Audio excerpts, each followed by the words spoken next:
Hello, everyone. I hope you are having a great day. Today's message is brought to you by Pastor Jeff Rockey. So I have a summer challenge for you. It'll be good, right? Oh, you like it when I challenge you. No, most of you don't. Here's the challenge. It's really simple. Let's eat. Let's eat. Can we handle that one? I think we can. Just doing some research about meals in Jesus' day, how they went, what they did, how all that took place. Man, meals and a little bit, I mean, they are still for us sometimes, right? But meals in Jesus' day especially, and those were occasions.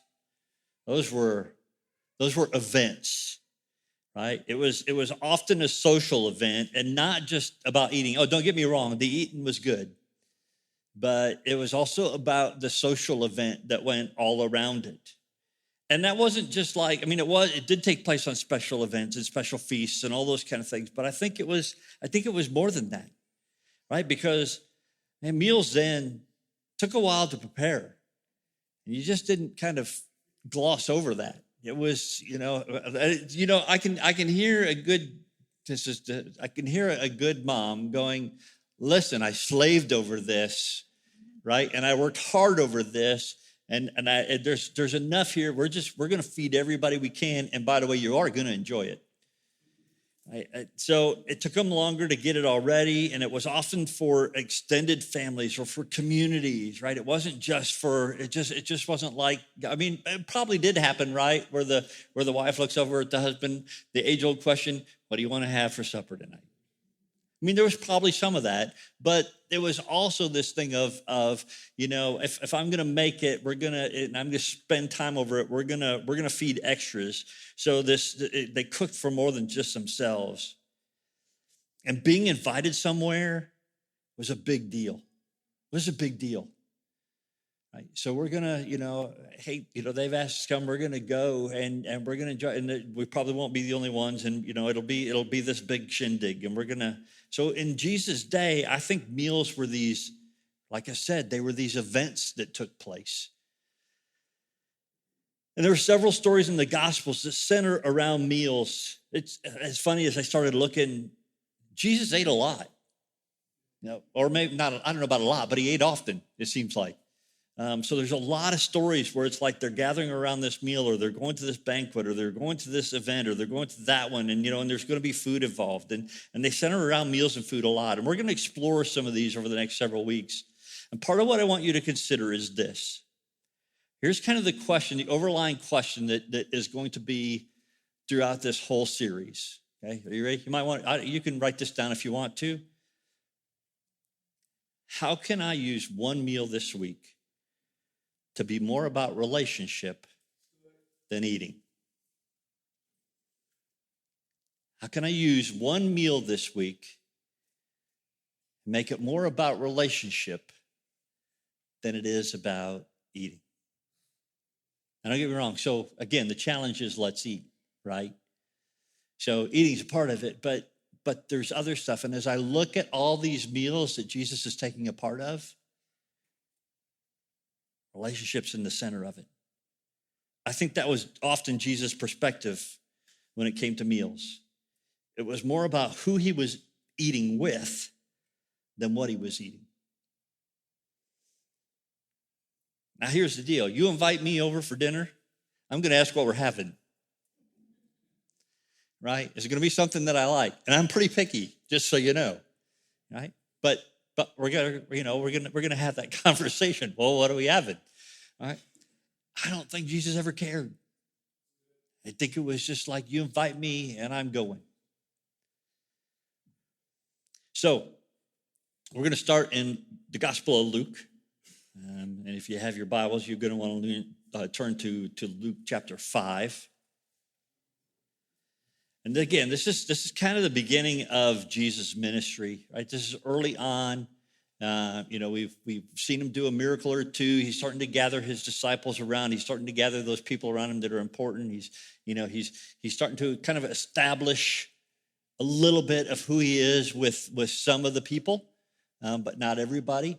Not ready to quite put himself all the way out there yet, but he's starting to reveal who he is in the midst of all these things. So in Luke chapter 5, we're going to look at verse 27 down through verse 32, and this is what it says. It says, after this, Jesus went out and saw a tax collector named Levi sitting at the tax office. And he said to him, follow me. So leaving everything behind, he got up and began to follow him. Then Levi hosted a grand banquet for him at his house. Now there was a large crowd of tax collectors and others who were guests with them. But the Pharisees and their scribes were complaining to his disciples, why do you eat and drink with tax collectors and sinners? You ever notice that they separate those two? And I'm not sure which one they thought was worse, the tax collectors or the sinners. Just putting that out there. 31, Jesus replied to them, it's not those who are healthy who need a doctor, but those who are sick. I have not come to call the righteous, but sinners to repentance. May God bless the reading of his word this morning. So here's just some of the highlights that I found in the midst of this, especially when it comes to eating, right? When this meal that they're going to have. So here's the highlights. Levi left his post immediately. Right? That was the first thing he did. He didn't think about it. He didn't, right? It was just like he was just waiting for the right thing to come along, and he knew that where he was not the right place, but that's what he was, the hand he was dealt, so there he was.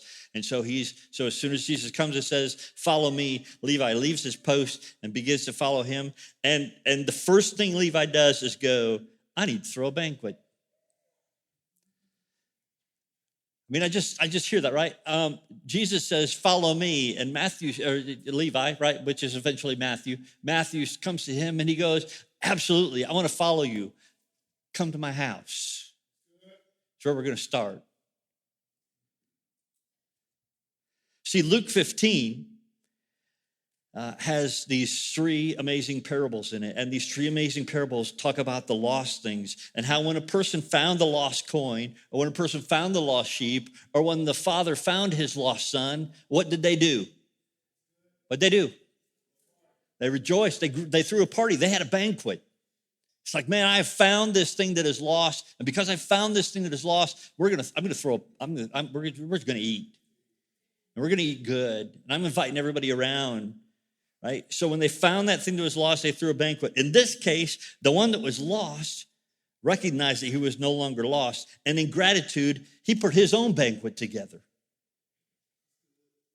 to celebrate the fact that he had been found and to celebrate the one who had found him.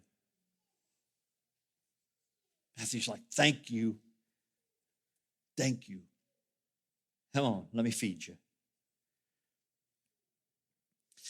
So he invites some people, and Levi used his relationship with people to have that meal. Now, here's what we find out about those people that come. They weren't the most popular. They weren't the ones that everybody else was knocking on the door going, hey, would you come? Because if you invited certain people to your banquet and they came to that banquet, then your standing in the community went up because you were having the right people come to your community banquet. Levi didn't care about that. He didn't invite the most popular. Matthew didn't invite the most socially acceptable people. He didn't invite the cream of the crop. In fact, I don't even think that that he invited the leftovers. He invited the left outs. Those that nobody else was going to invite. Those nobody else thought was worthy. Those that everybody else thought they're beyond help and beyond hope. Those are the ones that Matthew invites. Why? Because those are the ones that Matthew ran around with. They understood each other. They had the same lot in life. He invited the despised and the hated. And if I'm honest, I'm not even sure that they were Levi's friends. I don't know if they understood the meaning of the word friend at that point in time. I mean, right? I mean, he was a tax collector. And so his relationship with other tax collectors was just a business proposition. It wasn't even that they were friends, probably. But something happened when Jesus said, "Follow me." And at this meal, Levi's relationship to Jesus changed, and his relationship to these people changed, and even his relationship to himself, it changed. It changed so much that he was no longer called the same name. It changed his name. It changed his person. It changed his soul. It changed everything about him. And he's like, I'm no longer Levi. I'm somebody else. I know I am. So he changed his name to Matthew, or he had his name changed to Matthew.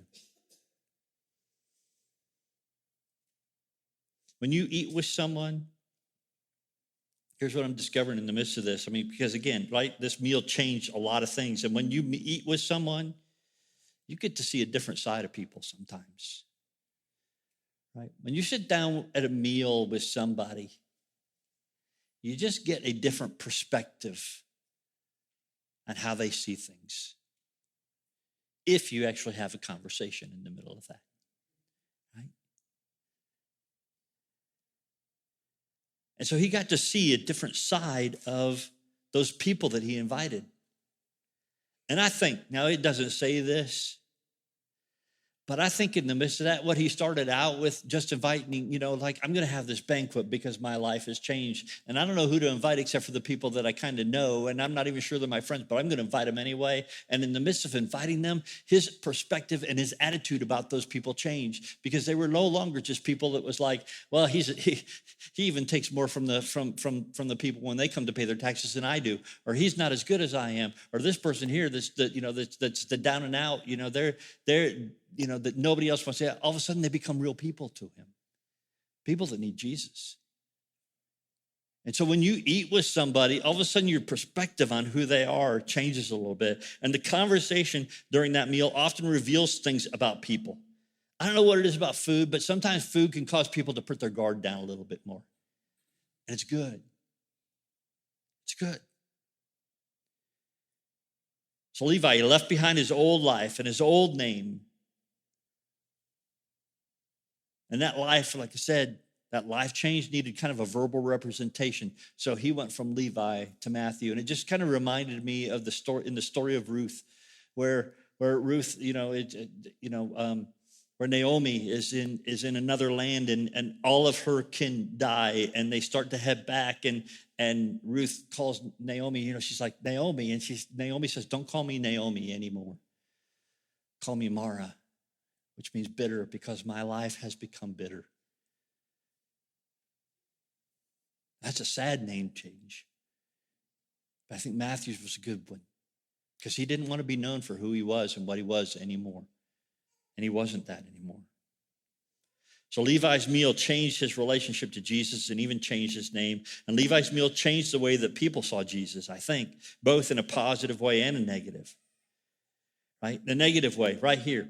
It just, it says that they're having this meal and all these people are coming, and the Pharisees say to his disciples that are there, why do you eat and drink with tax collectors and sinners? In another version, I think it's the NLT says, why do you eat with scum? I mean, it's kind of that's the idea of it. Why are you hanging out with scum? They don't deserve you.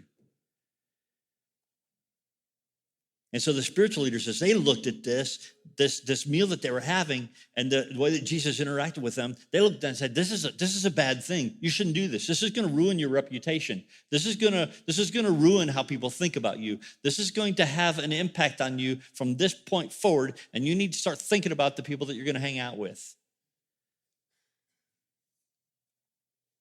And I don't know, right, at this point in time, some of the other disciples are just kind of coming along for the ride, and they've just started this journey, and they're kind of probably looking at each other and going, yeah, I don't get this either. I don't quite understand, right, why we're doing this, right? So there could have been some awkwardness of them trying to explain, well, I don't know why he's doing it. I don't even necessarily agree. Right? I mean, you've got this tension that's probably in this room the whole time. But those that were the left outs, those that were the sinners, those that were the tax collectors, those that were in deep need, all of a sudden they had hope. And it's because Matthew invited them to this meal. And suddenly there's hope.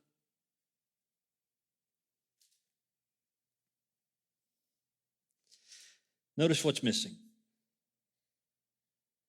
We don't have any idea what they had to eat. Why? Because that's not what was important. It's just not. I see, as I'm reading through this, I see two purposes for this meal. Okay? Two purposes for this meal. The first purpose is for Levi to introduce people to Jesus. Now, Levi could have not had the banquet and not invited people because he's like, well, I don't know Jesus very well. I don't really know what he's about. I'm just starting in this thing. I'm not sure who he is and what's going on. So I don't know if I should really have this banquet. I don't know what people are going to ask me about him in the middle of this banquet. They're going to come to me and they're going to go, hey, thanks for inviting me. What are we doing here? And I'm like, well, and then his answer is going to be, well, it's because Jesus told me to follow him. And so I'm throwing a banquet for Jesus. And they're like, well, who's this Jesus guy? And Matthew's going to say, I'm not sure. So he had every reason maybe not to have this banquet.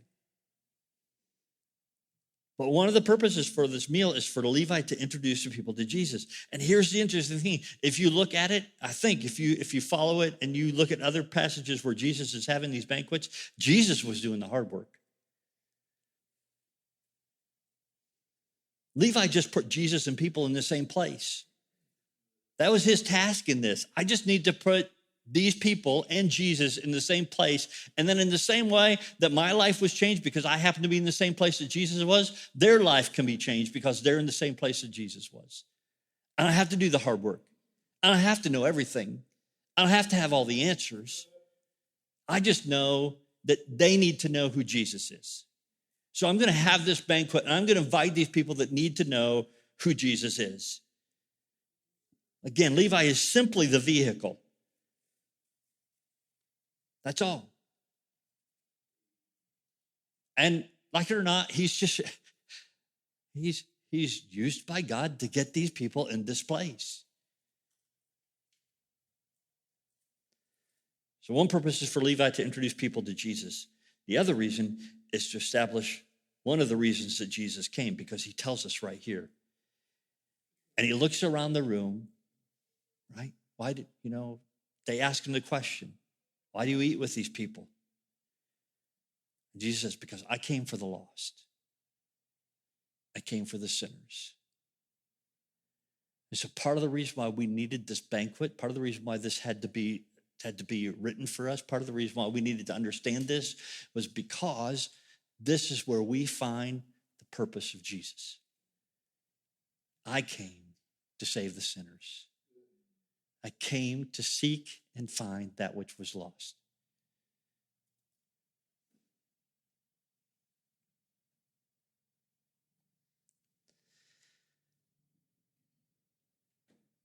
Here's the point. I think Jesus prompts us in a similar way. I think that Jesus calls us in a similar way to say, when we least expect it, sometimes he just shows up and he says, follow me.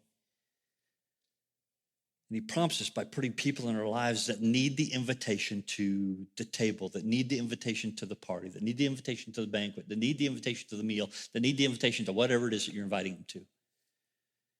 He's put us in a position to be able to do those things. And it doesn't have to be a meal, right? Maybe food isn't what they need as much as is our company. So maybe you have to invite them, to a day of shopping or to a day of fishing, or maybe you need to invite them to a popcorn and movie night. Maybe you need to invite them to a project that you're doing, right? Like a couple of weeks ago, or on a couple of different occasions, right? Max says, I'm going out and I'm going to go cut wood over there where the tornadoes were, and he invites people to come along with him, right? Maybe it's inviting to a project, or maybe it's inviting them to a study or to a service, whatever. But Jesus puts people in your life that need the invitation.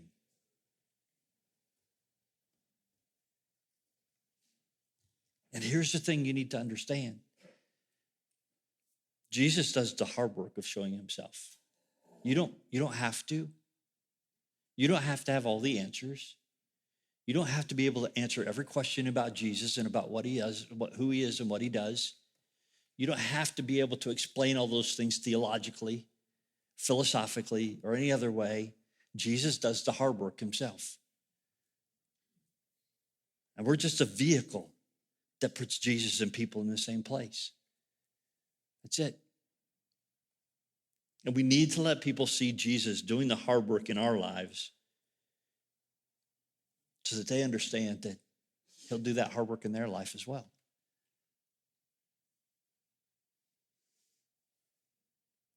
I know it feels difficult, but it's really not. One more observation. We don't always get to choose who we bring along. Right? Levi didn't invite the cream of the crop. He didn't invite the top echelon people. He didn't invite any of those. It was just like, here are the people in front of me. These are the people that I'm going to bring. God puts those people in our path. And we may feel awkward sometimes. Shoot, we may even feel angry at times who he chooses for us. That's not who I'd choose. It's not important. We need to remember that he came for the lost, not for the already convinced. And sometimes it's easier to hang around with the already convinced. That's not who he came for. How can I use one meal this week to be more about a relationship than about eating?